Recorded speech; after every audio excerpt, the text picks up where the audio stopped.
গঙ্গাসাগরে যাওয়ার আগে অসুস্থ হয়ে যান একজন মহিলা পুণ্যার্থী। রাজস্থানের যোধপুর থেকে এসেছিলেন আশা নামের ওই মহিলা। ফতেপুরে সেবাশ্রয় শিবিরে নিয়ে যাওয়া হয় তাকে।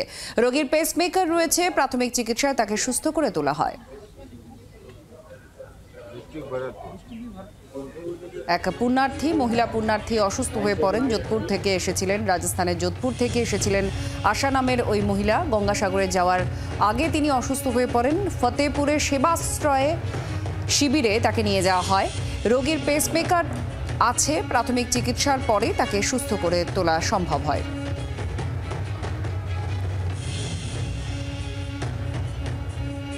সেবাশ্রয় শিবিরে নিয়ে যাওয়া হয় অসুস্থ এই পুণ্যার্থীকে। তার পেসমেকার আছে, প্রাথমিক চিকিৎসার পরেই তাকে সুস্থ করে তোলা সম্ভব হয়। নকিবউদ্দিন গাজী আমাদের প্রতিনিধির সঙ্গে আছে। নকিবউদ্দিন, অসুস্থ হয়ে পড়েন, তারপর তাকে সেবাশ্রয় শিবিরে নিয়ে যাওয়া হয়, একটু কি হলো একটু জানতে চাইবো। দেখো, তুমি বলে রাখি যে এই যে গঙ্গাসাগর মেলাতে আসার সময় রাজস্থানের এক পুণ্যার্থী তিনি অসুস্থ হয়ে পড়েন এবং যেখানে সাংসদ অভিষেক বন্দ্যোপাধ্যায়ের ডায়মন্ড হারবার লোকসভা কেন্দ্রে তার যে সেবাশ্রয় চলছিল সেই সেবাশ্রয়ে তাকে চিকিৎসা করানো হয়। তার বুকে যে পেসমেকার বসানো আছে বলে প্রাথমিকভাবে জানা যায়।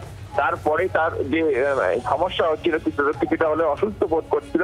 তারপরে ডায়মন্ড হারবার অ্যাডিশনাল এসপি মিঠুন কুমার দের নির্দেশে এবং উদ্যোগে যিনি পুণ্যার্থী আসছিলেন তাকে সঙ্গে সঙ্গে ফতেপুরে যে সেবাশ্রয় যে চলছিল স্বাস্থ্য কেন্দ্র, সেই স্বাস্থ্য কেন্দ্রে নিয়ে যাওয়া হয়। সেখানে তার প্রাথমিক চিকিৎসা করা হয় এবং তার চিকিৎসা চলছে বলে এমনটাই জানা গেছে। এবং যদি কোনো বড় ধরনের সমস্যা হয় তাহলে তার কলকাতা রেফার করবে বলে এমনটাই জানা যাচ্ছে। এই মুহূর্তে তার চিকিৎসা হচ্ছে বলে এমনটাই জানা যাচ্ছে। আসছি, ধন্যবাদ নকিব।